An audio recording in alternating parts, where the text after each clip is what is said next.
welcome back to the Jet Press Podcast. My name is Justin Fried, and I'm joined, as always, by my good friend, Mike Luciano. Mike, we got a fun show planned, buddy. We are doing a Jets head coach tier list. I am excited to do this. We've been looking forward to it for a little while. How you doing, buddy?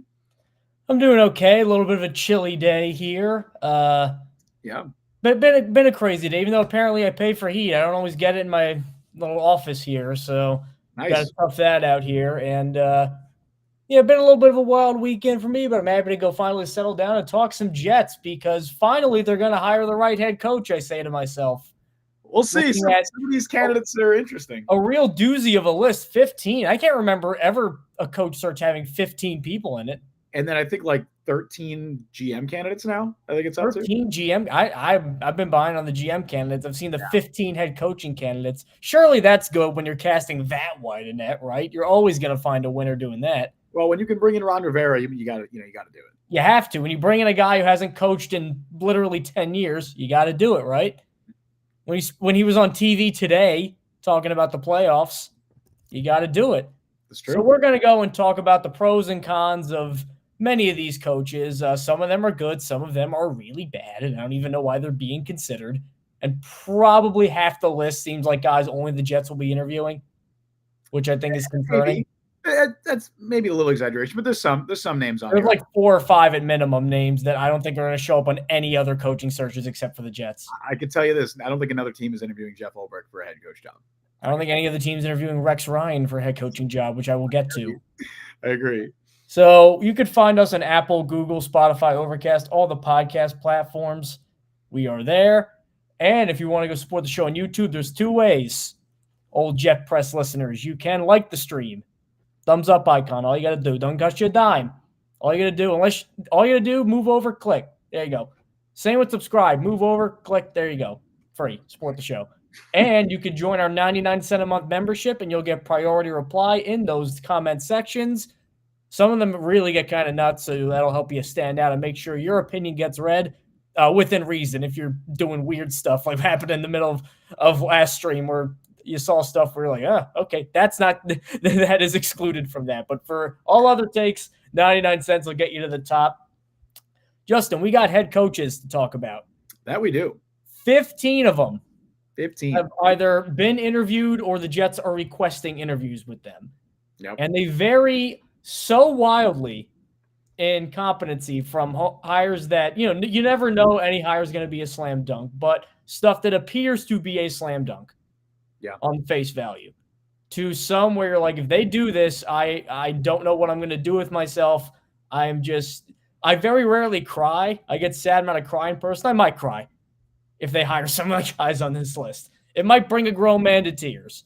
And what's interesting is it doesn't include a lot of the names that we thought might be on there, or at least some of the top candidates. I mean, there's no Ben Johnson, who is said to not want to interview for the Jets. I do like Cliff Kingsbury, no Todd Monken, that may have been my top 3 candidates. No Liam Cohen yet, who's another guy. Liam Cohen. I think there's still a chance the Jets bring him in, but for at least Ben Johnson and Cliff Kingsbury, it sounds like those two individuals don't want to interview for the Jets job, which I get it. The reporting on the Ben Johnson stuff's been funny, where it was like, oh, the Jets aren't going to be bringing in, Ben Johnson for an interview. There's mutual disinterest there. And I'm like, no, there's not. No, there's not. The Jets would love to interview Ben Johnson. He doesn't want the Jets. And as I've said before, being a contrarian, part of me is rooting against Ben Johnson being a successful coach now, because I've never seen a coordinator. The last coordinator I remember getting this sort of hype, like it's going to be a sure thing, was Kyle Shanahan. Mm-hmm. And he had the pedigree and the this and the that. And he didn't even do specific things. I want to see who the GM is. Like, come on, man. You're a coordinator for 2 years. Like, settle down. I'm going to drop the link to this tier list in the YouTube chat right now. So if anybody wants to create their own tier list alongside with us, go for it. Because it is yes, interactive elements on the Jets. Yeah, it's a public tier list, so go for it. And if any we're in the next dimension of Jet Press. And if any new names get added during the show, like we just had to add Steve Spagnuolo like an hour before the show or something. So if there's any new names added, we will be sure to add them live on the show. But without further ado, Mike, let's jump into it. Let's jump into our 2025 New York Jets head coach candidate tier list. And we're going to start in kind of alphabetical order of first name here. And we're going to go with somebody who I think is high on both of our lists and is probably going to end up being one of the highest ranking coaching candidates in this tier list. That's current defensive coordinator of the Detroit Lions, Aaron Glenn. Where are we thinking about Aaron Glenn? Where do we think we're going to put him? Well, I want to save S for a very reserved tier. I don't want any more than 2 names in S. Yeah, I'm not even. I think there might. Honestly, I was thinking about this beforehand. Is there even an S tier candidate in this list? If we have to make one, I know who I think I'd put. But I think I know who I'd put too. Okay, and I think we'll get to that person. But it's not who you think it is. Oh, okay. Then we're gonna have some discussions. But looking at Aaron Glenn, I think he is firmly an A tier coach. He's a guy that we've mentioned this before about Aaron Glenn, where if you liked Robert Saleh, you're going to like Aaron Glenn. And I think that's where a lot of the hesitation is coming from. There's that. And then the fact that before the last 2 years, year and a half, his defenses were honestly not very good with the Lions. This year, they fell apart at the end, but guys gave him some slack because everybody was just hurt. As John Mundock says, what's up, fellas? We're doing tier makers. So if you want to join John in the chat and tell us we're right or tell us we're wrong, feel free to do that. Or like I said, I put the link in the chat. Honestly, make your own tier list. Tag me on Twitter. Tag the Jet Press on Twitter. I would love S tier is not Urban Meyer, Jacob. No, Urban Meyer, thank God, is not on this. If the Jets brought in Urban Meyer for an interview, buddy, that'd somehow be worse than Ulbrich. They would be worse. A worse candidate. But Aaron Glenn is an A coach. His defenses the last couple years have been, I would say, above average. And until this year, I don't think he had great personnel with it. He has a scouting background too, and you want your head coach involved in the draft. He got to start his post-football life involved with the league as a scout. Yep. So you get that angle kind of mixed into it. Defensive back coach prior to joining the Lions. So I'd imagine he'd be good for a secondary that really needs to get back on track. They're not going to have DJ Reed. As good as Sauce and Michael Carter are, both of them had down years, especially compared to the year they had prior. He seems like the kind of guy, I don't know about a culture changer, but what you want in a head coach is pride. You want a guy who's going to have a lot of pride. You want a guy who's going to come in and rally the troops. And you want a guy who's going to do it coming from a winning organization. Now, Saleh did all that. It didn't work, but I think, as me and Justin have said multiple times on this show, there was a lot of stuff that Saleh had no say in that kind of sent him sideways. Aaron Glenn, I feel like, might not have that same level of chaos because Saleh came into a roster that they just napalmed, and he had nothing, and he had to build it up from, and he wanted to do that, so, fair enough. But Aaron Glenn's coming into a more established team, and I think this is a pretty good spot for him, especially now that you have the former Jet connection. I know there's not a lot of, pride to be a Jet kind of stuff, but I think he does. I think he'd be a good fit. Yeah, I agree. Before I get back to what the Aaron Glenn conversation, Jacob said in chat, in all seriousness, found this channel this past year and love the content. Much appreciated, Jacob. We appreciate everybody again who is tuning in, who's commenting and everything. Appreciate the support. And then Brian asks, is Kevin O'Connell the S tier candidate? He's like S plus. He would be S tier. I did, for the sake of this tier, breaks the scale. I only included candidates who the Jets have officially requested to interview. So that's why you're not going to see Liam Cohen here. You're not going to see Todd Monken, Cliff Kingsbury, or Kevin O'Connell. So only candidates that are being considered right now. If somehow the Jets get tied to Kevin O'Connell during the show, we will add him. But he would probably be above S. But yeah, as far as Aaron Glenn goes, I'm with you. I've said all along, the selling point with Aaron Glenn is he has been a part of 2 complete cultural overhauls. One when he was a player with the Jets under Bill Parcells, played about 8 years with the Jets, went through those really tough Rich Kotite years, went through the really, really rough era of Jets football, was there when Bill Parcells took over. He remains very, very close with Bill Parcells to this day. He got to see the coaching job and the cultural overhaul that Parcells did. And then, like you mentioned, he also had, as a scouting background, his first job after his playing career, I believe, was a scouting assistant with the Jets in 2012-ish, I think. And then he was a part of the coaching or the cultural overhaul with the Detroit Lions under Dan Campbell. So he's seen it firsthand, and it is exactly what this Jets organization needs, is a cultural overhaul. I get the Robert Saleh comparisons. I do. Honestly, they're scarily similar candidates, but I also really like Robert Saleh when the Jets hired him. So I think for that reason, Mike, I'm with you. I feel like A tier is a good spot for Aaron Glenn. We comfortable with that? I will say, yes, A tier is a good spot for Glenn, and my excitement would be the middle of B tier. Like, everybody above the middle of B tier, I'll be excited for as a hire. Everyone below it, I'll be a little upset. I think this is going to be a pretty bottom heavy list. I think there's Oh, going to be yeah. I don't like this list at all. there's going to be a lot of C and D candidates. So the A's and the S's are going to be very few and far between. Next up, we got a guy who I don't think is going to rank particularly high for us. It is Arthur Smith, current Pittsburgh Steelers offensive coordinator, former Tennessee Titans. Former Atlanta Falcons head coach, former Tennessee Titans offensive coordinator. I don't think either of us is particularly high on Arthur Smith as a candidate. I also don't think it's a very realistic option. It doesn't sound like the Jets it doesn't sound like there's a ton of mutual interest there. I do believe the Jets attempted to hire Arthur Smith as one of their Nathaniel Hackett babysitters this past offseason. He obviously did not have any interest in that job. He takes the OC job in Pittsburgh, and I think has actually done a pretty good job. Mike, don't say that to Steelers fans. I string you up by your ankles. With two separate quarterbacks, with Justin Fields, he got decent play out of Fields. He's gotten decent enough play out of Russell Wilson, at least earlier on. What are your thoughts on Arthur Smith as a head coach candidate for the New York Jets? Arthur Smith would be, for me, at B, but the lowest possible B imaginable. Okay. Like 1 percentage point lower, he's in C. And I'm really only doing that because I think he looks better compared to some of the other ones. I think he might be a C.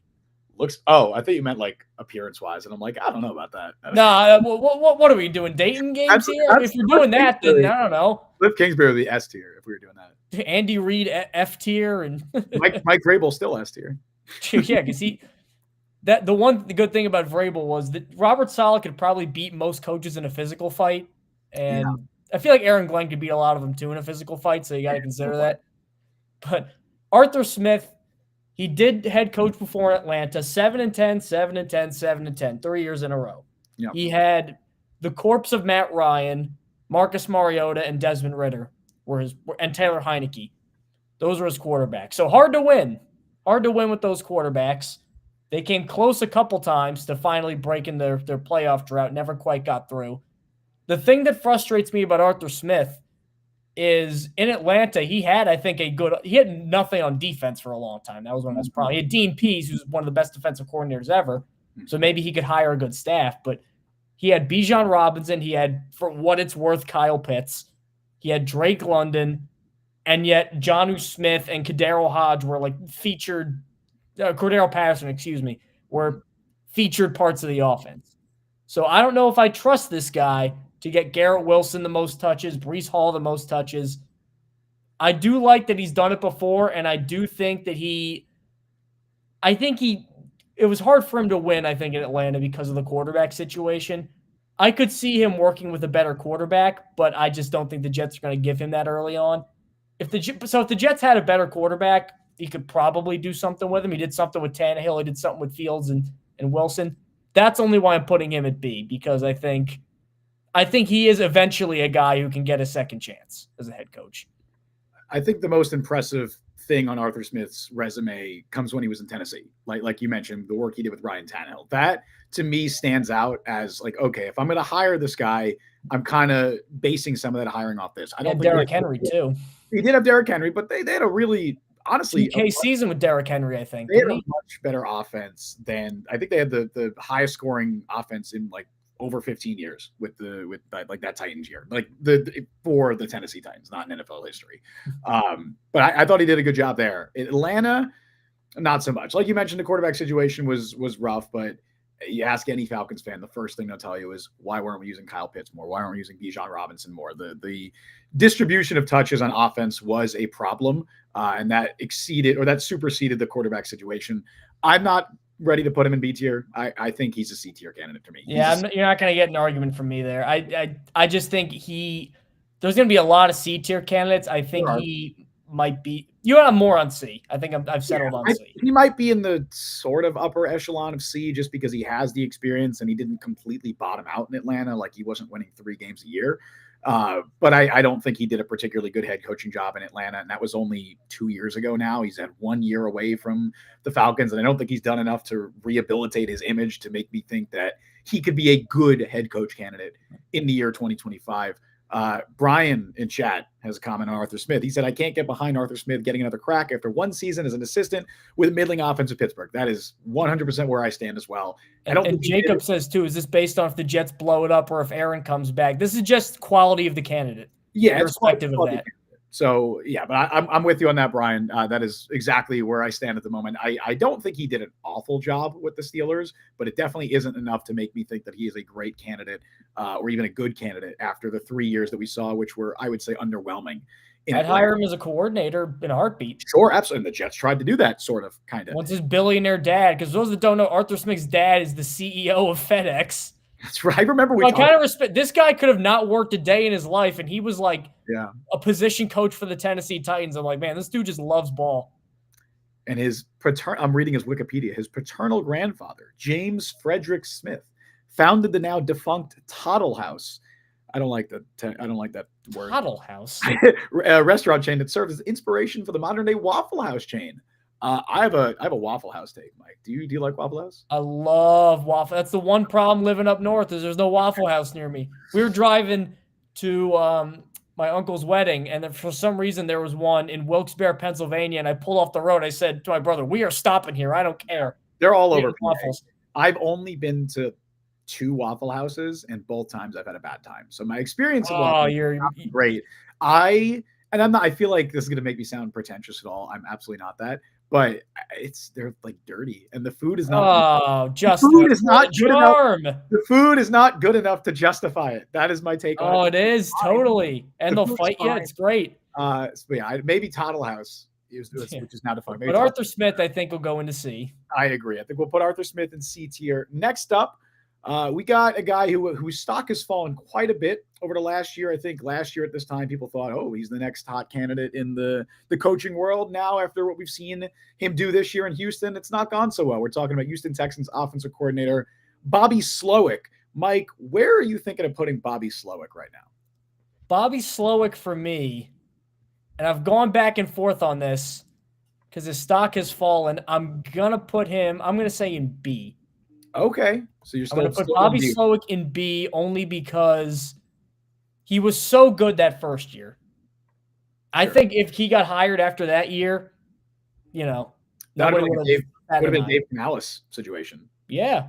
And here are the problems that happened this year. He didn't evolve the Shanahan scheme. It's like a very training wheelsy Shanahan offense.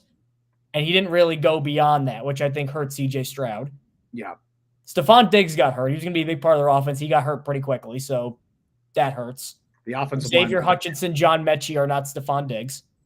Yeah. The offensive line just fell apart. Complete mess. Disaster. Completely fell apart.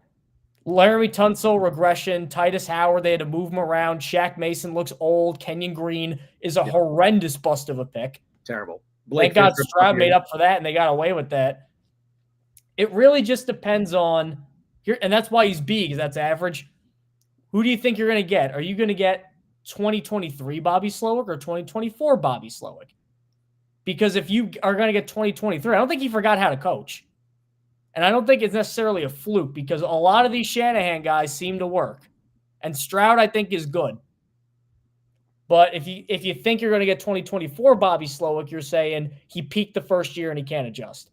So it's a reasonable debate to have, but I did see enough of him that first year. And people forget, too, Matt LaFleur, before he got hired, he was the Rams offensive coordinator, didn't call plays. He went to the Titans, called plays. I believe they were like 22nd or 24th in points.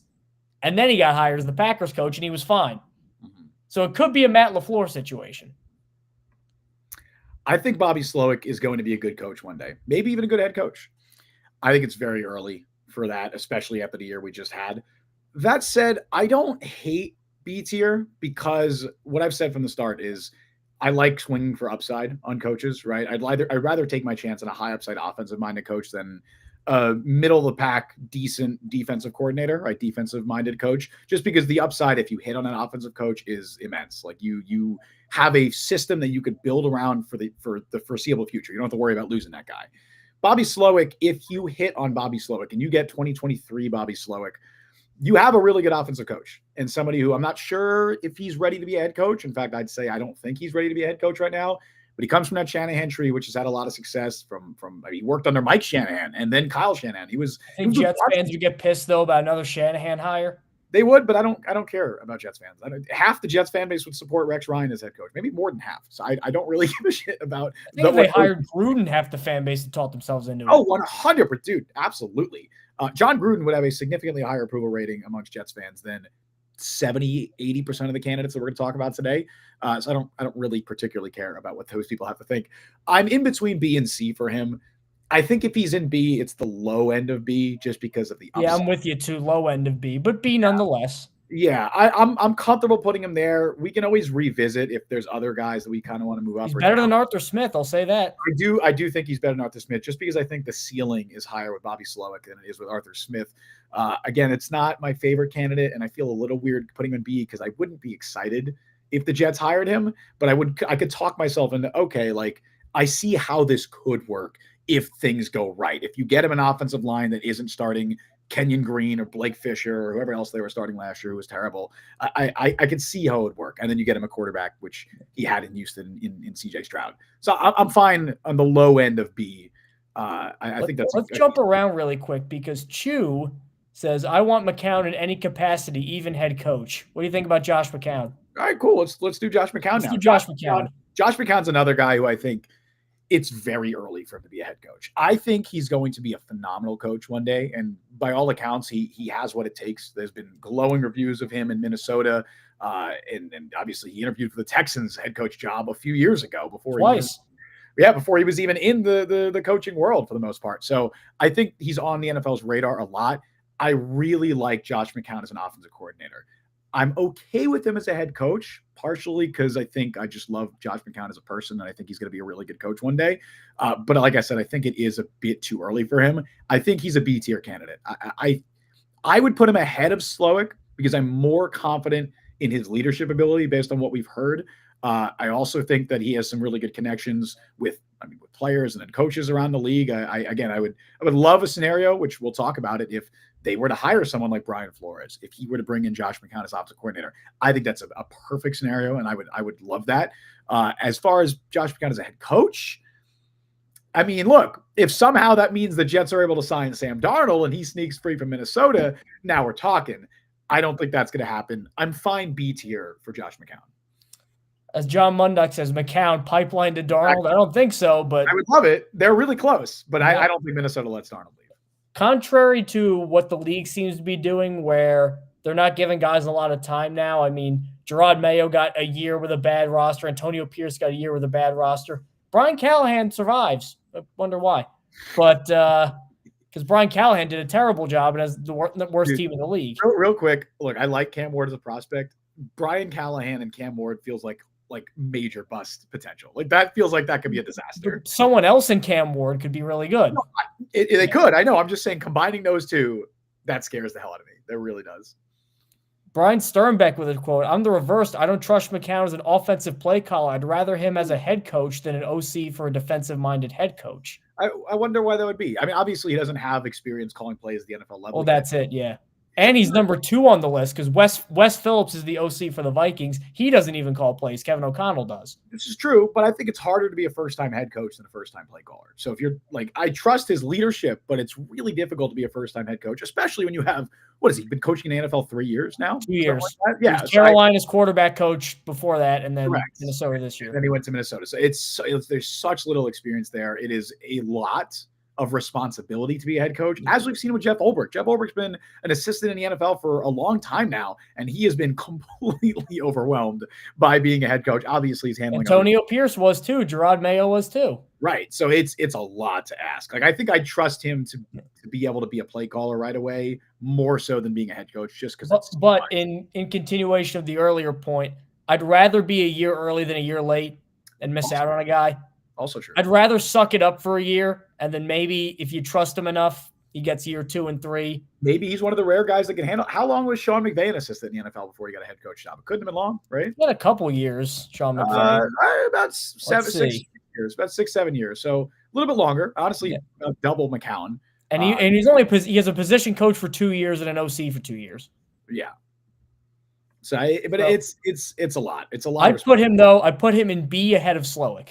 I agree. That is exactly where I was thinking of putting him. I don't think he's going to be the upper echelon of B tier, but I would be excited by the prospect of Josh McCown. One, because I really like Josh McCown as a dude, and I truly believe he's going to be a very good coach one day. It just feels very early. But it's here. Marcelo Cabrera says C for McCown, 2 inexperienced, which I get that. But Slowick's inexperienced too. Slowick's been an OC for 2 years now. And John Mundock says McCown on A for offensive coordinator, but C for head coach. Yeah, I get that. I believe me, I fully get all the concerns of McCown. And if you wanted to put McCown as C tier, I get it. I have a really strong conviction about him as a head coach. And then Brian Sternbeck again, Zach Taylor was hired directly for being McVay's quarterback coach with 1 season of pro play calling experience. And he was bad at it. I remember that. And you could really see the growing pains with Zach Taylor. But he also got to a Super Bowl. He can't knock that. I think he's a better coach now than he was then. I still don't think he's a great head coach. But you could really tell in those early Zach Taylor years, I was like, okay, this guy is clearly learning on the job right now. And I think it'd be a similar situation with McCown. Maybe McCown's one of the rare guys that can handle it. I don't know. I wouldn't be stunned. But I get the concern putting him in C tier. I think we can kind of split the difference here. Go upper echelon or middle of the pack B tier, where I'd be like, I could get on board. I can get on board with the Josh McCown hire. Let's go with his fellow Viking, Brian Flores. I've thought about this for a while, Brian Flores, because Miami was what it was. I thought he did get a raw deal because he won 8 of his last 9 games and got fired. Yeah. I thought early on, literally in writing, his team was so bad that the owner was trying to pay him to lose in a lawsuit. That's the situation he came in. And he basically almost got into the playoffs in year 2 with Tua and Ryan Fitzpatrick. Now, he acknowledged he didn't handle that well, and I really do believe he's changed. And I think he's going to be much better a second time. And I think even with Fitzpatrick, who came out today and was basically like he was a dictator and I didn't like him and he was really angry, I do believe genuinely seeing Mike Tomlin and Kevin O'Connell coach, he could be a changed man. Because of that, I'm going to put him as one of my S tiers. Whoa. I have really taught myself into Brian Flores. Wow. I can't get there. I really have. Because I will say one thing. Every single place he's gone, the defense has been very good. Yep. Miami because first year I didn't even count because he just had nothing. Last 2 years in Miami, Pittsburgh, Minnesota. I mean, this year, not only is it good, I mean, he's been so good, he's almost like an auteur where it's, that's a Brian Flores defense. That's a Brian Flores defense. He's New York guy. He's from New York. Mm-hmm. And I think if he poaches a McCown or if he gives Wes Phillips assistant head coach and I'll let you call the plays and come over here kind of thing, if he builds the right offensive staff, which is an if, I'm really high on Brian Flores. I think he's a perfect, we talk all the time, Saleh, if he gets the right offensive staff, could turn around. I see Flores like that. And I think he'd be a really good hire for the Jets. I really like Brian Flores. I can't get there on S tier. John asks, what's an S tier? S tier is standard. I don't know what it stands for, but it started actually in Japan, and I believe they do rankings of children and stuff like that. And I believe the highest grade they can get there is S because it's superb. Or S is higher than A over there. So I did not. When they made tier list, that's why S is the top one.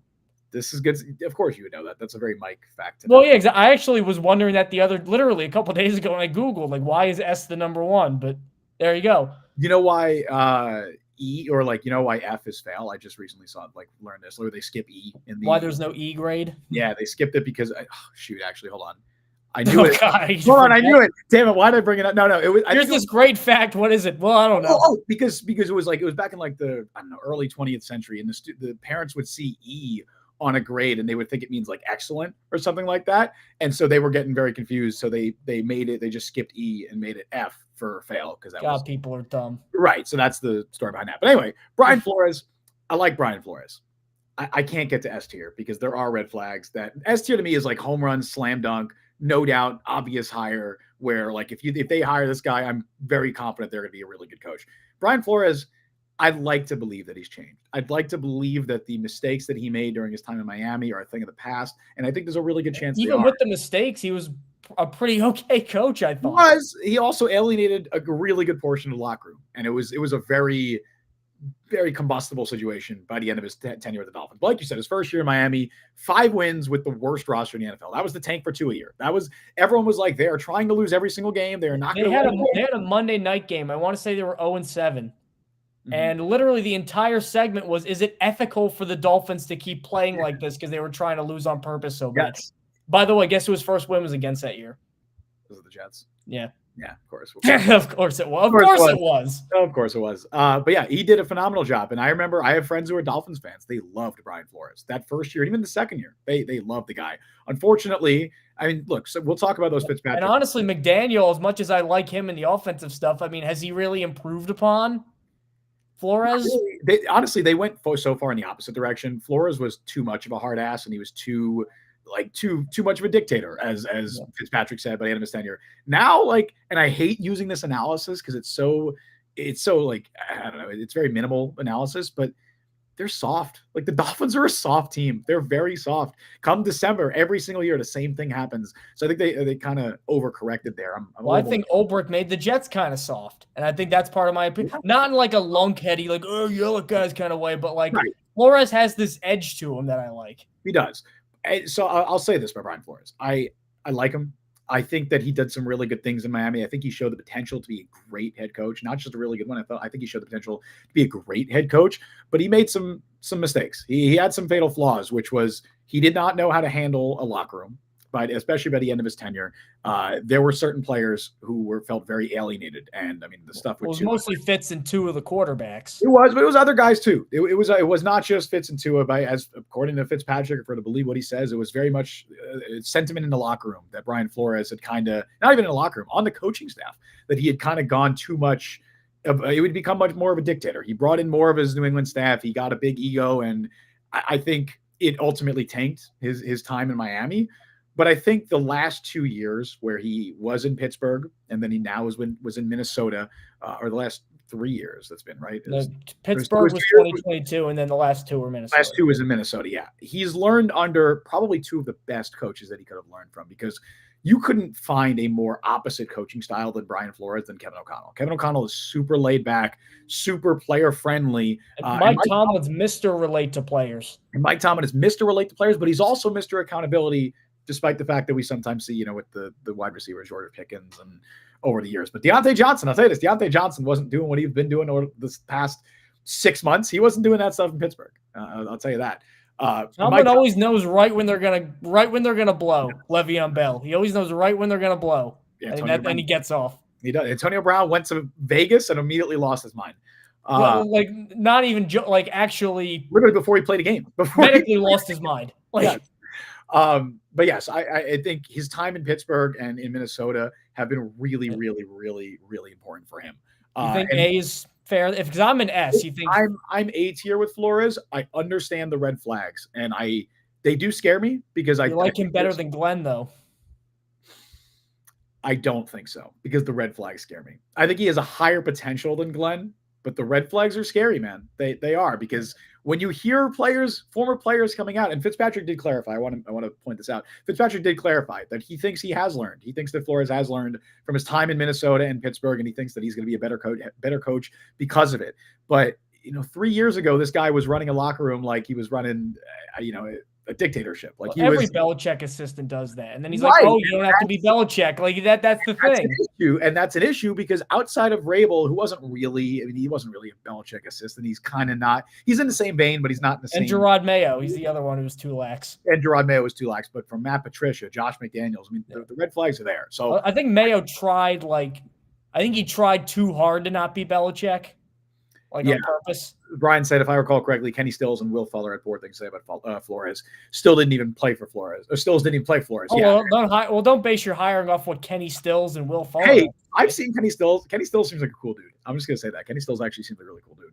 But Flores don't hire a coach based on it, Flores seemed to have an issue with players who got hurt a lot. That's the Tua thing, and then I think it was with Will Fuller as well. Dennis Allen too. I mean, I get why it's frustrating, I get why it's frustrating. Yes, I was about to say that it was literally Dennis Allen. He's better than Dennis Allen by a mile. Weirdly, did you see Chris Greer's latest comment on Tua? He said something along the lines of like, He can't be putting himself in danger like that. If he's going to miss time, that's unacceptable. It's like, wait, what are we doing? Like this is multiple coaches or GMs have now said this about Tua. Like, damn, man, the guy gets hurt. It's not his fault. Well, yeah, but also like if you lose your job because it's like Salah, like he probably lost his job because Aaron Rodgers got hurt. That's not his fault, but it still impacts you. Salah's not going to be like, oh yeah, Aaron Rodgers should have thrown the ball to that slant. Like it's his own fault he got hurt. You're not going to say that. I think there's a deep, dark part of him that's like. Well, I think there's a part of him that he thinks that, but you're not going to publicly say that. Like that's crazy to me. So I guess A for Flores. I'm happy with A tier. I will split the difference and put him ahead of Glenn for your sake because I know you want him in S tier. I'm fine with that. We'll put him ahead of Glenn in A tier, and I think that's fine. From Brian Flores, who is, I think, one of the top candidates, to a guy who I don't think anybody expected. But this is one of those guys. I guarantee nobody else will interview this man. I don't think I've seen any other team put in a request. Brian Griese. Brian Griese, the current quarterbacks coach of the San Francisco 49ers. That is the only coaching role that he has held in his career. He has been the quarterbacks coach of the 49ers for the last 3 years, and that's it. That is the only. He was on Monday Night Football before that. He was an analyst, and he was, of course, also a quarterback in the NFL. I was very surprised. Okay quarterback for Denver. He was. And he's Bob Griese's son. I was about to say the Griese family has some roots in the NFL. Like he's not a random guy, but I was definitely surprised when his name was included in this coaching search. What are your thoughts quickly on Brian Griese? Griese's a D, and I know it may sound hypocritical giving McCown a B and Griese a D when they have very similar resumes, but I mean McCown was a couple years removed from playing. That's on-the-job experience. Mm-hmm. And basically his last couple years, even with the Jets, like he was kind of basically a coach anyway. Yeah. He was a backup. He was a quarterback's coach for all intents and purposes. So I count that at least as valuable. Brian Griese was in production rooms a couple years ago. And honestly, how much work does Brian Griese even do? Because Kyle Shanahan is running that entire offensive operation. Mm-hmm. And then I know they don't have offensive coordinators. They have pass game and run game coordinators. So already there's those two guys above him. So what is it, the fourth guy? Yeah. Well, they have offensive. They have Clay Kubiak as technically their offensive coordinator. There's another Kubiak? They promoted him from pass game specialist. So Clint is the other one. Clint's the other one. I thought he was going to get head coaching interviews this year because when the Saints. You know who their run game coordinator is, by the way? Another Kubiak whose name begins with K. No, it's is this the right? Yeah, remember Chris Forrester? Oh no, the cocaine guy. The cocaine. Oh, the guy who was doing lines.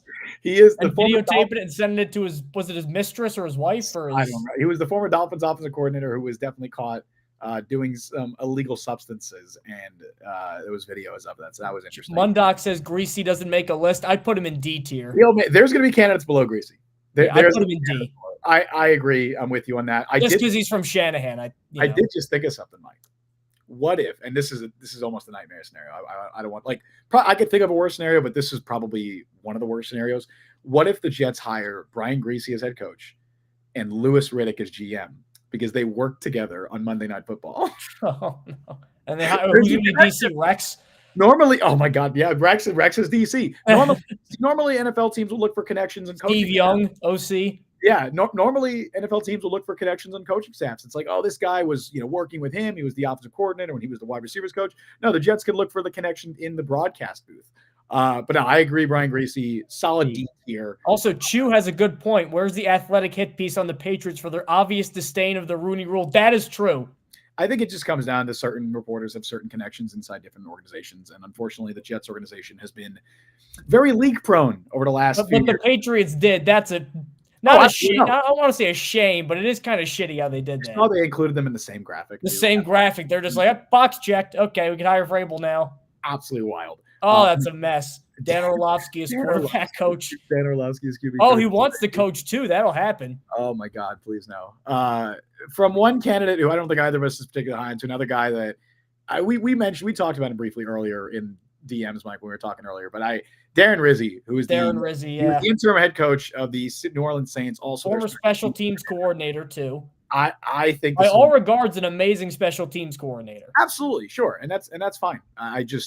This is one of my least favorite candidates on the entire list. Yeah. I will be completely honest and say that right from the start. I don't know what your thoughts are, but It's funny. If you had asked me before their Monday night game against the Packers, I would have put him in C because they were, I think, they won a couple games Yeah, they and they lost to the Commanders by 1 yard with Spencer Rattler.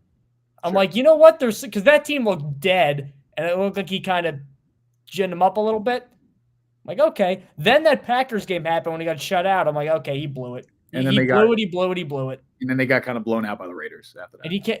And I know people always talk about the special teams because John Harbaugh was one, and John Harbaugh worked out. When's the last one that got hired permanently? Joe Judge. Joe Judge, yeah. It might be Joe Judge. And how'd that work out? Not well. Yeah, I put Rizzy. I put him in D only because I thought he did a not awful.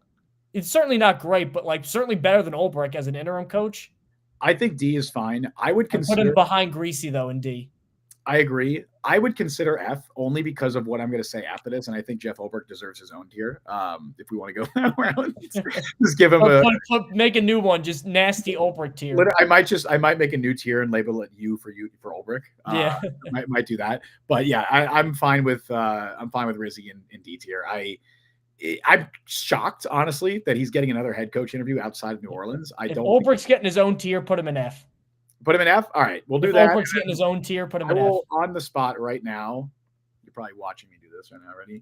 There we go. U, and let's just put Jeff Ulbrich in. Make it blue, yeah. Make it blue. Make it blue? Because Ulbrich's sad.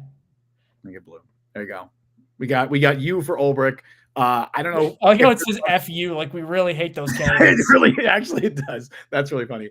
Yeah, I don't know if we want to say anything about Jeff Ulbrich. I think Jeff Ulbrich, look, he's a nice guy.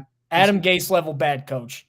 I think maybe worse. Probably worse. Probably worse. I'm gonna try and compliment sandwich him here. He seems like a guy who players love. I don't think you're gonna. I don't even think that. Apparently, they're all quitting on him. I don't they're think quitting on him. You're not gonna find a player that has a bad thing to say about Jeff Ulbrich that I've seen. DJ Reed. They love. What do you mean? Every player that's been asked, they've spoken very highly of him. Why is he quitting? Because the team stinks. I'm not saying. Why does the team stink?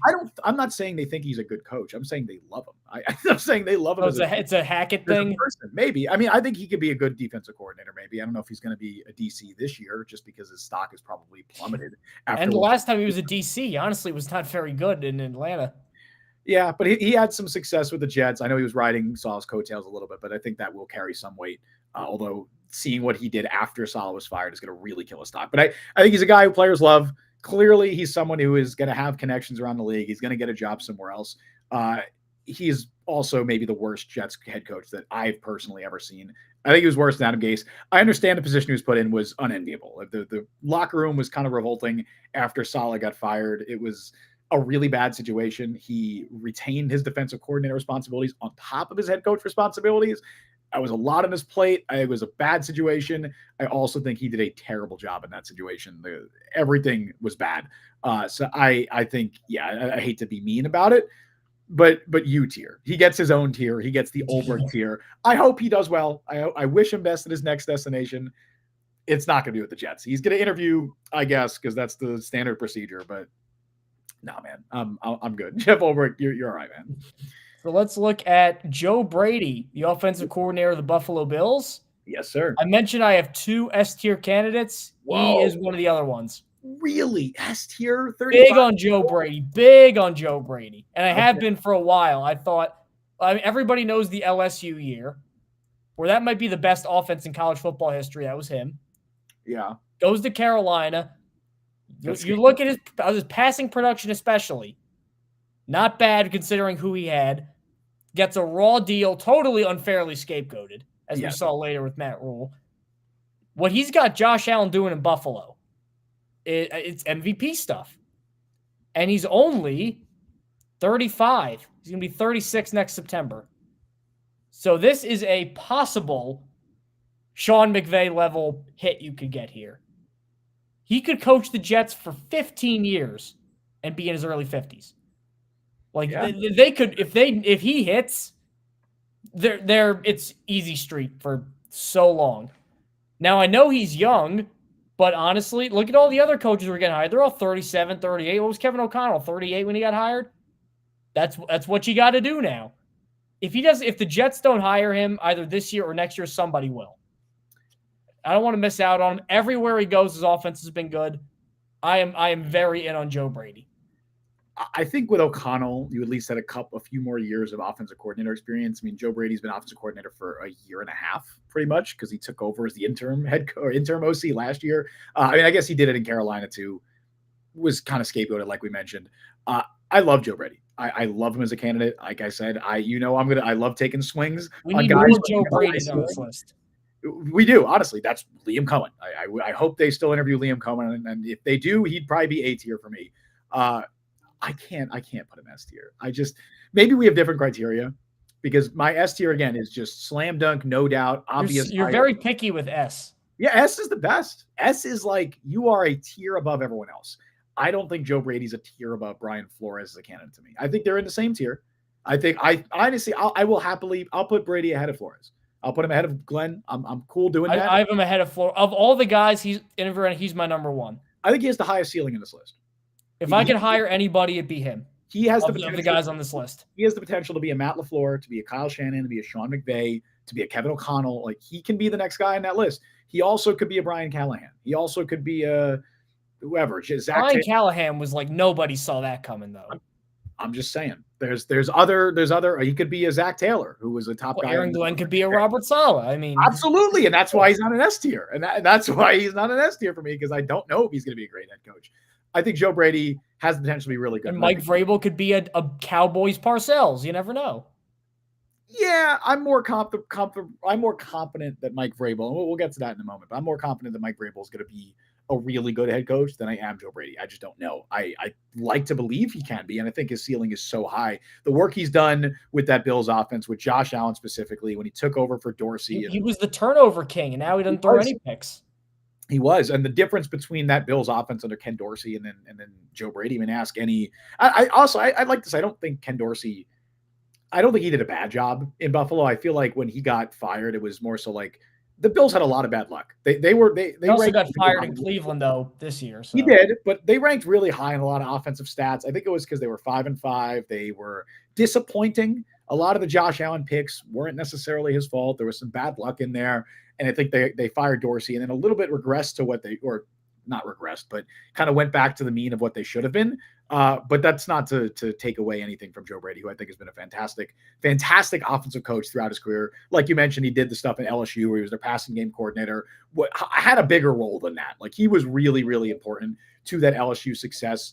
That was with Joe Burrow and all the incredible talent they had in that offense. Goes to Carolina, got scapegoated, did a decent job there regardless of that. And then he's been fantastic with Buffalo. I can't put him S tier. I don't know. Maybe are we not going to have an S tier guy in this list? I don't think we're going to have an S tier guy then. I don't hate that. I don't hate not having an S tier. If we're going to have a U tier, we don't have to have an S tier. Are you comfortable? Are you cool with putting him at the top of A tier? Yes. Okay. We'll put Joe Brady top of A tier ahead of Brian Flores and Aaron Glenn. I like this. I think this is looking good right now. We don't necessarily have to have an S tier if there is no one. You know, some years there's not an S tier candidate, and that's okay.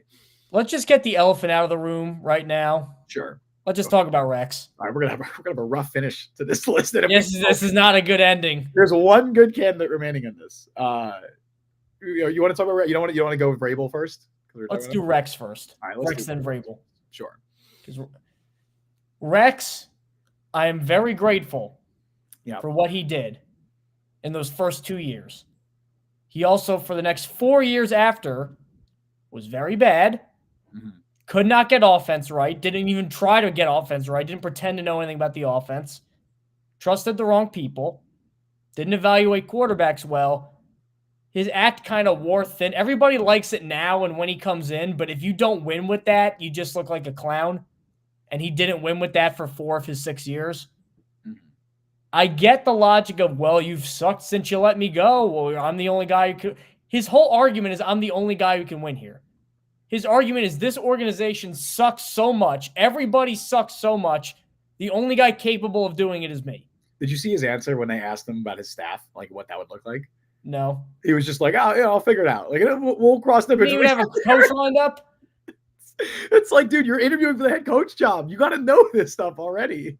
The problem isn't even with hiring him. Here are the two problems that I have with him. And number one, I want to talk to Jets fans who are very excited about Rex. Would any other team this cycle even interview him for a head coach job. He has interviewed for 2 coordinator jobs in the last 8 years.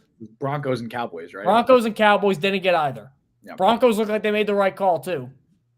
And Mike Zimmer's okay. Yep. No one else would hire him. Here's the other problem too with Rex. If they hire him, it's going to look to me like he either bullied them into it or got it based off TV hits. And you can't, after what happened with Aaron Rodgers, you're going to hire a guy off TV hits and self-promotion. You can't. I love Rex. And if they wanted to, I know that this, because Vance Joseph got brought back in Denver after he was the head coach. If somebody hires him and said, Rex Ryan is my assistant head coach, Rex Ryan is my defensive line coach, why not? I think he knows football, especially defensive football. I'm not going to pretend. Everybody, to a man who has ever spent a minute around Rex Ryan, says players love him and he knows defensive football. Does not mean at all that he should be getting head coach opportunities, because no one else would except for the Jets. People always go, only the Jets would do this. Only the Jets would do this. And I like Rex.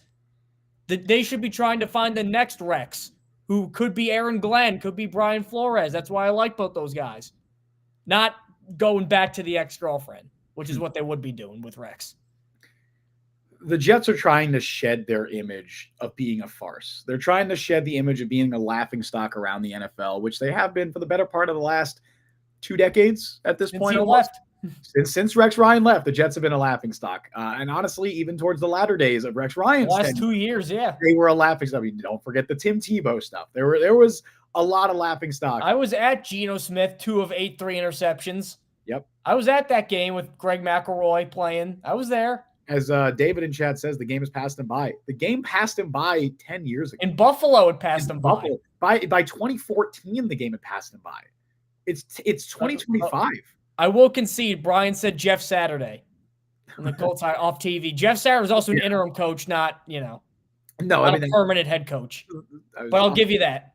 But also objectively hilarious. They got slammed for that. Yeah, and it was terrible. And then somehow he beat Josh McDaniels, which is amazing. That got him fired. So that was great. But yeah, I'm not going to say this. Marcelo says Rex on the same tier as Ulbrich. I'm actually going to put an F tier. I think Ulbrich gets his own tier. I think U is fine for Ulbrich, just because you can't bring you can't obviously. Rex, I mean, you can't bring him back, but for a very different reason. It would be hilarious. The content would be immaculate. Yeah. I would have a lot of more work. I'll tell you that. I would have a lot of stuff to write about. We'd have a lot of stuff to talk about. But you can't hire Rex Ryan. I was gonna put him low. The only candidates I had in F were Rizzy and Ulbrich, but I'd put him at the lowest D possible. Ahead of Rizzy. Wow. Okay. You know what? I'm not mad about it. He's had success. Just for the just so we can honor our legends, our heroes. Let's put Rex Ryan in D tier. I think that's fine. Honestly, I agree with this, because I would be more excited if the Jets hired Rex Ryan than Darren Rizzy. Darren Rizzy, I would absolutely be like, what are we doing? What is even going on? Rex, I'd be like, I see how this happened. It's objectively awful. It's hilarious. But it makes sense. It makes sense. I get why this happened. Mike Tannenbaum, Woody Johnson, I get why they would decide to bring back Rex. It would be unbelievably ridiculous. And it would be one of the most laughable things a hysterical organization has ever done. But I would somehow be more excited about Rex than Darren Rizzy. So we'll put D tier. That's fine.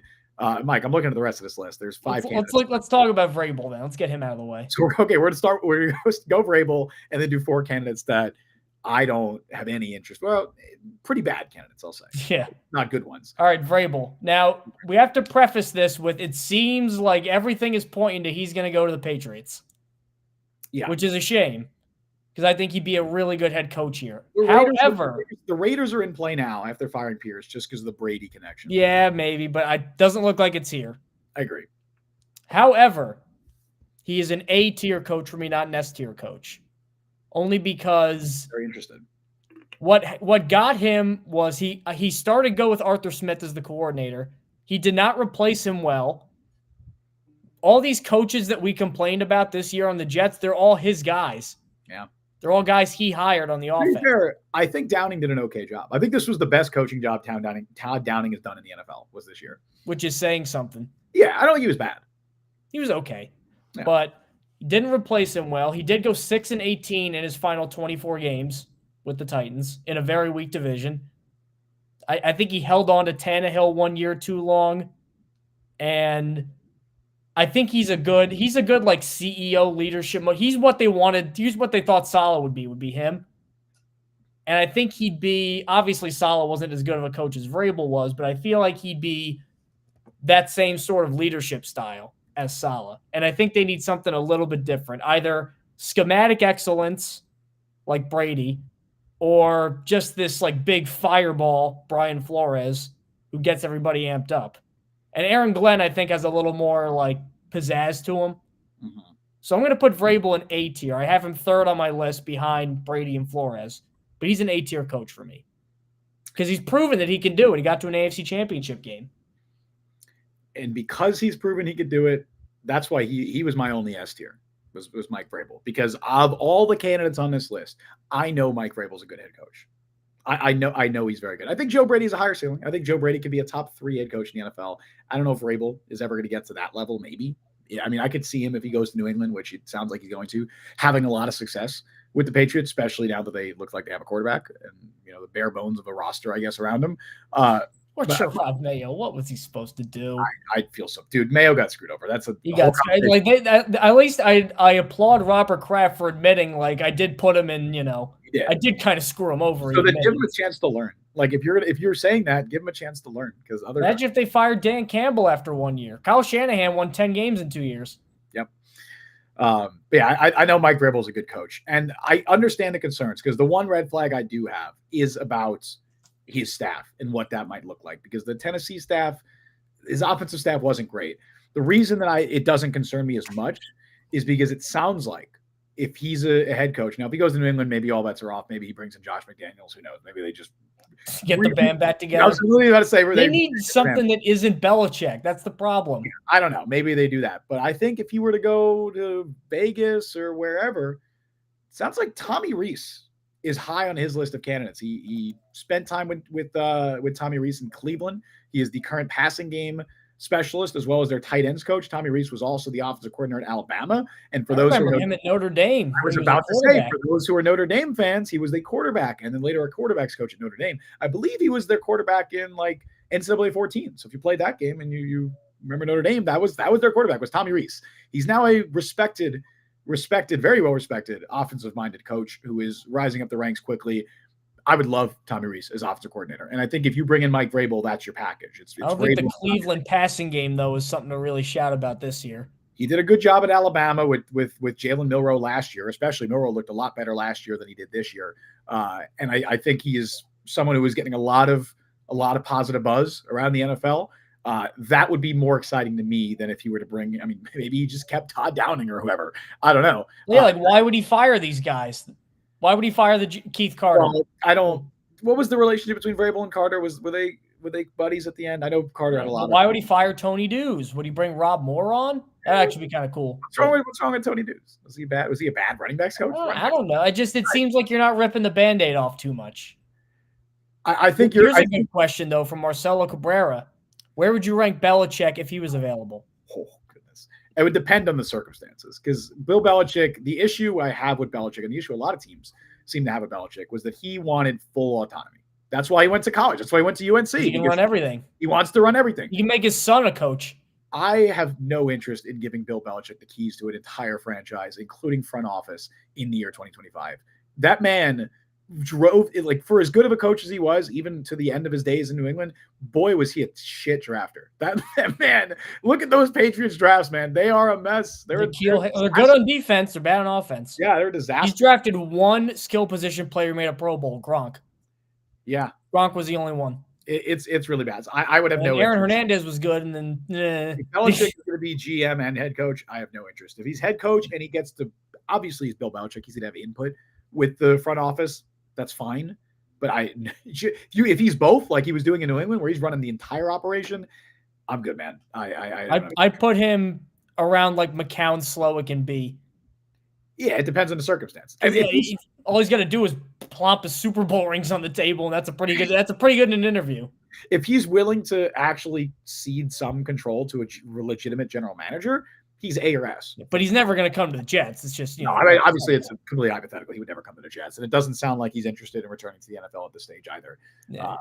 What else does he need in the NFL? So we're going Vrabel A tier. Are we going? Yeah, he was my S tier, but I'm fine A tier. Where are we putting him? In between Brady and Flores? I think that's fair. Okay. I think that's fair. So Joe Brady's going to end up as our top head coach candidate. I don't hate that. I don't hate it. All right. Matt Nagy. Yeah, let's run through some of these because none of us are particularly excited. Matt Nagy, current offensive coordinator of the Kansas City Chiefs. He's getting the Andy Reid rub. I get why he's getting another head coaching job. He's former head coach of Chicago. 25-13 with Mitch Trubisky as his quarterback. Yeah, he's D tier for me. I don't even think he's C tier for me. I was going to put him C tier above Arthur Smith, though. I'd rather hire Matt Nagy than Arthur Smith. I'd rather hire Arthur Smith than Matt Nagy. I think Matt Nagy could put a better staff together. I think we had this argument in DMs. Yeah. I mean, I'm not excited about either of them, but I'd rather hire Nagy than Smith. It's picking between shit or poop. Like, that's what we're doing right now. I don't have any interest in either. Would you prefer Brian Griese or Matt Nagy? I prefer Nagy. Matt Nagy, not by much. So then let's just put him in between Griese and Smith. Would I prefer Nagy over Griese? Yes, you would. Don't be silly. Because, I know Nagy's not a good coach, and I don't think he's going to be a good head coach at the next level because nothing he's shown me. Every step of the way, this man has ridden the coattails of a great head coach and done none of the work himself. Well, I thought he was in the first 2 years with the Bears. He was a good coach.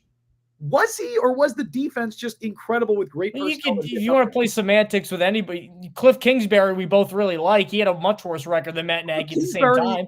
Cliff Kingsbury has Jaden Daniels to rest his hat on. I thought he did a really good job at Texas Tech. What has Matt Nagy done that is a positive on his resume that I could say is this is this guy's doing? At least Arthur Smith in Tennessee, I'm like, all right, this Ryan Tannehill looked the best of his career under Arthur Smith. That's good. That's a positive on his resume. Well, you're in on McCown, and isn't McCown the same sort of he's not calling plays? Nagy wasn't either. Right. My Josh McCown rationale is going to be it's based on conviction. I just think he's gonna be a really good coach. I can't back that up with actual. I'll pound the table for C for Nagy because I don't think you can erase the Bears tenure. Let's put C behind Arthur Smith. We'll split. I'm fine with that. C behind Arthur Smith. C tier is dude. Somehow I'd be more excited about D tier than C tier. I think on paper, technically, C tier is better, but technically Arthur Smith and Matt Nagy are better candidates. But dude, I'd be so upset and just Rivera. I would be dejected if the Jets hired Arthur Smith or Matt Nagy. At least Brian Griese and Rex, I could amp myself up and be like, I can see how this could be fun. It would just be so not fun with Nagy or Smith. But yeah, Ron Rivera up next. D tier above Griese. Yeah. Because again, he got to a Super Bowl with Carolina, but again, that was 10 years ago. It's fine. He never has had back-to-back winning seasons, and it was the same thing with Rex in Buffalo, him in Washington.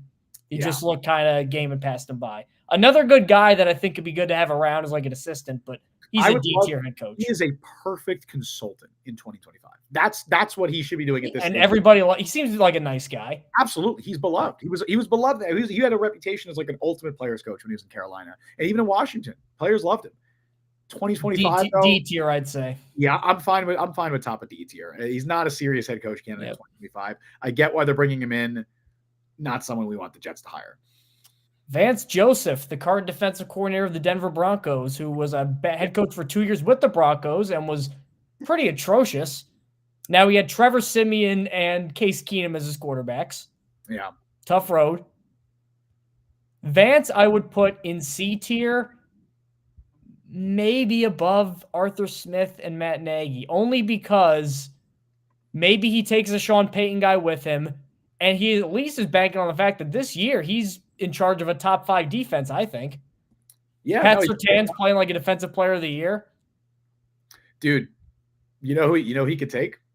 Oh. I'm looking at that Bronco staff, and there's an obvious, there's two actually obvious candidates. Davis Webb. Both of them have Jets connections. One of them is quarterbacks coach and former NFL quarterback Davis Webb, who technically played with the Jets briefly in 2018, and passing game coordinator John Morton. Bring him back.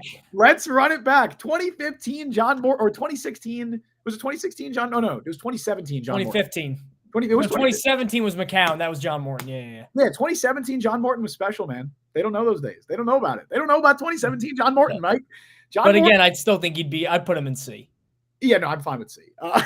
I'm fine with C. 2017 John Morton was one of the best offensive coordinator jobs the Jets have had in the last 15 years, which is saying very little, but I actually think he did a pretty decent job getting really good quarterback or solid quarterback play out of Josh McCown, getting a team that had no business being, they were 500, like almost halfway through the season. They were not terrible. Josh McCown was receiving Pro Bowl hype. I remember reading an article. It was a weird memory to have. I remember I was in college. I remember reading an article from Bleacher Report where it was like ranking the AFC candidate Pro Bowl quarterbacks, and Josh McCown was third. And I was like, what world are we living in? This is crazy. But yeah, all that said, I'm happy with him at C tier. I would be more excited, quote unquote, about Vance Joseph than Arthur Smith and Matt Nagy. I wouldn't be excited. I don't think he did a particularly good job as a head coach in Denver, but at least he has more recent success to hang his hat on, where he's done good things as the Broncos DC, which, by the way, bizarre situation that he went back and was in Denver. Yeah, I'm fine with him C tier. And he improved, because a year ago he gave up 70 points in a game, and then C tier is very much the blah tier. Like, this is so boring. Like, these guys are so boring. And then Steve Spagnuolo, amazing defensive coordinator. He was a head coach once before, 3 years with the Rams. If you have not, go look up those Rams teams. You thought these Jets were bad. Those Rams teams were godless abomination and hellholes. Yeah. From which no joy can be found. I believe this first year he won 2 games, and then he had Sam Bradford win Rookie of the Year. He won 7 games, and then Bradford blew out his knee and he won 1 game. Like so you told me 3 earlier, seasons, he won to combine 2 games with the Rams. Like you told me earlier, they were so bad they moved the team. Like they did move. That's when they started thinking about moving the team. Was when that happened. Yeah. So Spags. And he's older, too. He's like in his mid-60s, older now. He's a surprising guy because he hasn't really popped up as much in head coach talks just because he's older. Because with Flores in Miami, you at least saw he had something there. Like Spags in St. Louis, you're like, this is just a nightmare. Hey, he's also somebody who he is one of, if not the highest paid assistant coach in the NFL. He gets paid a lot of money by Kansas City. He loves it there. It's a perfect situation. I've seen even talk about if Andy Reid were to retire, that he would take over as the head coach. He's in a perfect situation. So I don't know how motivated he is to leave Kansas City. I'm sure he'd consider it. I'd rather have Matt Nagy than Steve Spagnuolo. Pretty firmly. I disagree. I think I disagree on that. I wouldn't love Spags as a coach, but I think, look, awful time in St. Louis with the Rams. There's very bad teams, and it was like 15 years ago now, but really disastrous tenure. And that's why he never even got a sniff. Well, he was the interim head coach briefly with the Giants. Well, yeah, but he didn't interview for that. And then No. Well, he probably interviewed after the year, but he had 4 games, went 1-3. Was fine. Not good. It was a bad situation. Obviously, anytime you're an interim head coach, it's a really tough spot to be put in. I think he's someone who I've been saying I think he deserves another chance as head coach for a couple of years now. He's done an awesome job with the Chiefs, and he is widely respected around the league. He would have no issue putting together a staff. He has so many connections around the NFL. Who could he bring from that Chiefs staff? Is there anybody, like any interesting young guys on that staff? I don't know. No, it's all, well, if you're not going to give Nagy credit, why are you going to give the other guys credit? Yeah, it's a weird thing that the Andy Reid tree doesn't have the same, He's going to bring Mike Kafka or some shit. I don't know. Yeah, well, Kafka, but Doug Peterson. I don't know. Kafka's in New York right now. He's with the Giants. Yeah, but he was with the Chiefs. He was with the Chiefs. Yeah. Their wide receivers coach is Connor Embry, who is the brother of Taylor Embry, who was the running backs coach of the Jets. I didn't know he had a brother. Yeah, there's nothing really here. The quarterback, all of them have been with Kansas City their entire time. So like Spags is a C, I think. Dave Girardi, yeah. Spags, I'm fine with C. Honestly, Ron Rivera was a much better head coach than Steve Spagnuolo. He was recently too. Is at least currently succeeding in the NFL, whereas Ron Rivera has not been in the NFL in a couple of years, and he also wasn't really succeeding the last time we saw him. Also, Ron Rivera's like, I know Spags is old. Rivera's like 70 something. No, Spags is older than Ron Rivera. Is he really? Yeah. Spags is Ron Rivera's 63. Oh yeah, Spags is 65. All right, like 65. Spags also has like an Italian Boston accent that might get a little grating in press conferences. It's a good comment from Chu. The Reed tree is a stump. Honestly, yeah, it's not. The Reed tree always starts out so great, and then they like Doug Peterson in Jacksonville. Doug Peterson won a Super Bowl, I guess that counts. Peterson is the most successful one. Well, technically, Sean McDermott. So Sean, there's a couple guys. Because Sean McDermott was with him in Philly. Actually, Ron Rivera, yeah. Ron Rivera was in that tree as well. So I guess Rivera. Reed's actually got it because that used to be the thing people would go after Belichick for, like, oh, Andy Reid's assistants work, Belichick's don't. So we're forgetting another obvious one. John Harbaugh was a special teams coach. John Harbaugh, yeah. So yeah, Reed's got like a huge tree. There's the ones that have found success. There's not a lot of recent ones. McDermott's the most recent. The others are kind of, it's all older. Like Harbaugh, Spags obviously has been under him. Rivera, Peterson. So yeah, it's not a complete stump, but it definitely hasn't been. Honestly, the Belichick tree is worse. So I'm fine. I think if we put him in C, that'll be it. Where are we thinking? Are we thinking behind Nagy? I'm thinking behind Nagy. I kind of want to put him ahead of Nagy. A 66-year-old coordinator who hasn't been a head coach in 15 years. I will concede. When Rex was going to the AFC Championship game, he was winning 2 games. Yeah, I'm fine. C tier again is the least exciting tier. I would be more excited about D tier outside of Ron Rivera than that. All right, I think this is good. So I think this is good too. Yeah. Interview Todd Monken, for crying out loud. Yes, Todd. Why is he not getting every interview? I don't know. He's got a couple. I think the Bears put in a request. The Bears and the Jags, and that's it. Jags, yes. Yeah. So we'll Jacob said with the list done, who do you think is realistic? Well, real quick, let's just run through this for the audio listeners. I know we're going long on this show, but that's fine. It's a lot to talk about. For the audio listeners, our A tier, and this is all going to be in order. So there's nothing in S tier. A tier is Joe Brady, Mike Vrabel, Brian Flores, Aaron Glenn. B tier is Josh McCown.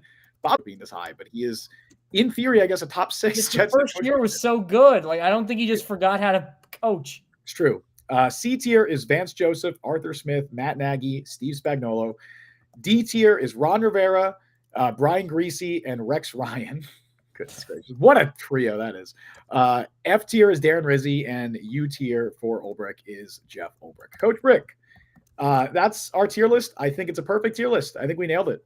That's the first tier list that we've ever done. Hire us, 33rd team. Yeah. Which, by the way, did you see Rick Spielman of the 33rd team is now getting Chris Spielman, his brother, a GM interview? What a shock, right? What a shock. I mean, I don't even hate Chris Spielman as a candidate, but I think we're known. Like, I'm looking at this list right now, though, before we sign off. Of the guys on this list, counting Ulbrich, I see 1, 2, 3, 4, 5 guys that I think are not going to get any interview. Maybe 6 if we count McCown. So we're going to say Ulbrich. Guys who won't get any interviews except for the Jets. Rizzy is interviewing with the Saints, so not him. Right. Then 5. I don't think any of the D tier guys are going to interview by anybody except the Jets. I think McCown. Everyone else, I think McCown might not get another one. And honestly, I don't think Nagy. Maybe. Has Slowick been requested? And Vance Joseph. I think Joseph's going to interview with the Raiders is what I saw. Okay. I don't think Slowick has got another interview other than the Jets. I think he could, though. He could. Yeah. He could. Yeah. I mean, definitely D tier is not getting another. They're casting too wide of a net. I'm confident saying 4 guys here are not going to get another interview, and that's Ron Rivera, Brian Griese, Rex Ryan, and Jeff Ulbrich. Also, my cutoff of being excited would be McCown, Slowick. Yeah. My cutoff being excited would be McCown. Slowick, I could talk myself into. I mean, like, that's the line, like Slowick and below. Oh, yes. I'm with you. Slowick to Nagy, I'd be, it stinks, but whatever. Everything below Nagy, I'm like, oh my God, what are we doing? We're pretty much in lockstep with this. I think we have a few differences in opinion, but for the most part, we're pretty unanimous in our opinions here. I would love to hear what everyone else has to think. Again, I'll drop the link in chat one more time. It is a public tier list. Go ahead and make your own tier list. Send it to us on social media, on Twitter, wherever. I would love to see what you guys have to say because this is fun. Tier lists are fun. We got to do these more often. We should do for like draft candidate or draft options, stuff like that. Because there'd be a lot of, honestly. I can't stop laughing at FU. Like, these two guys suck. FU is great. I mean, legitimately, like, yeah, Darren Rizzy, Jeff Ulbrich. No offense to them as people. As candidates, yeah, probably FU. I like you as a person. They should not interview you either. That doesn't mean anything. Correct. Hey, Harry, why not, man? We gotta start that campaign. But yeah, I would love to do more of these. Like, come draft season, we'll do it for like the first round prospects because it's a lot.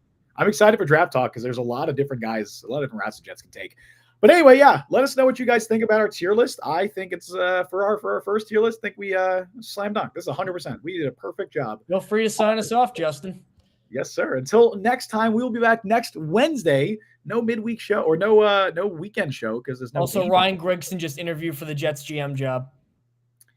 All right, man. Sure. Oh, whatever. It's another one. It's targeted at me because Yeah. I loved Andrew Luck so much. Oh yeah, and then those drafts. It's only to hurt me. Was great. That first draft with Grigson was great, and then after that, you're getting into like Bjorn Werner territory, where it's like, oh, you want to talk about not building a good offensive line? Yeah, he literally got Andrew Luck almost killed. Literally killed Andrew Luck's career. He killed Andrew Luck's career, Ryan Grigson. Maybe we'll if the Jets still haven't hired a GM by next week, we'll probably dive more into the GM candidates. It's just harder to do a tier list with those guys because a lot of less known quantities. And Joe Douglas was like the coup of the century when they got him, and then look what happened. How are we going to break down Alec Hallaby for the Eagles? Yeah, Alec Hallaby's Joe Douglas. It's literally he's the number 2 for Howie Roseman. He's well respected. He's an analytics background. Cool. Like this is very scouting background. Yeah, exactly. This is exactly Joe Douglas. But anyway, we'll be back next week talking about more GM head coach stuff. I have a feeling this is going to get dragged out. I don't think this is going to be a quick hiring process, especially because they got to wait for Flores and wait for Also because it takes a long time to interview 28 different candidates combined between your GM and head coach candidate. Like that is crazy. They're getting interviewed out. But anyway, until next time. Thank you all for joining us on the show today. You can follow Mike on Twitter at @ByMikeLuciano. Follow me on Twitter, Justin Z. Fried. Follow the Jet Press on Jet Press. Download the Jet Press podcast wherever you get your podcast. Check us out on YouTube. Subscribe, hit the notification bell. You guys can become a member today as well as 99 cents. You get your comments prioritized in chat, and it's an amazing way to help support the show. We appreciate everyone's support in here. We had a very active chat today. Thank you, everybody, for joining us and talking about this silly team that we all love. We stream live every Wednesday at 3 p.m. Eastern Time. Thank you all for listening to Jet Press Podcast. I've been Justin Fried. That has been Mike Luciano. We'll see you guys next time. See you folks next time.